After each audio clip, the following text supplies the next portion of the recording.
Welcome! Today, we're looking at how to master shaping brass and copper using specialized non-ferrous burrs. Working with soft metals like these often leads to a common headache: material deposition or clogging.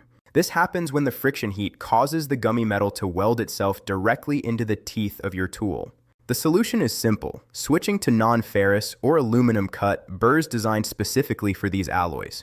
These burrs feature a much more aggressive flute design with wide spacing to prevent material buildup. This geometry ensures rapid chip evacuation, keeping the tool cool and the cut clean. Let's start with brass. While it's harder than copper, it can still clog standard tools quickly. Secure your workpiece. We're going to shape this edge using a cylindrical aluminum cut burr. Notice how the burr bites into the brass. It removes material fast without grabbing or stalling. The result is a surface that requires much less sanding and finishing compared to standard methods.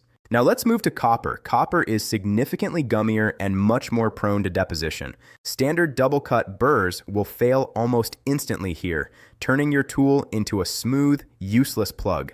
With the non-ferrous burr, you can maintain high RPMs and high feed rates without the copper sticking. Even on detailed work, the aggressive teeth stay clear, allowing for precision shaping. Speed control is vital. For both brass and copper, you want high RPMs to help fling the chips out of the flutes. Adding a bit of wax or cutting lubricant can further reduce friction and keep the material from heating up. This is especially helpful for deep cuts where heat buildup is most intense. Remember, non-ferrous burrs are almost always single cut. Double cut burrs are for steel and harder alloys. The deep channels of the single cut are what give you that non-clogging performance. They are often made from high-quality tungsten carbide to ensure they stay sharp through miles of metal. Safety is paramount. These burrs produce large, sharp, and very hot chips that fly at high speeds. Always wear full eye protection and hearing protection.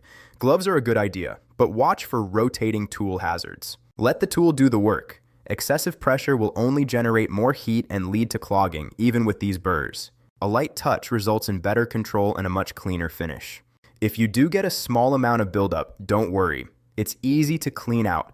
A simple brass wire brush is usually all it takes to keep your burrs in top condition. These same principles apply to aluminum, bronze, and even magnesium. Versatility is key.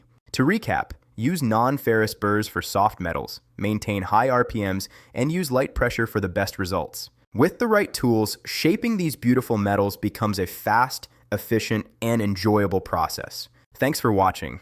Now go out there and level up your metalworking game. See you next time.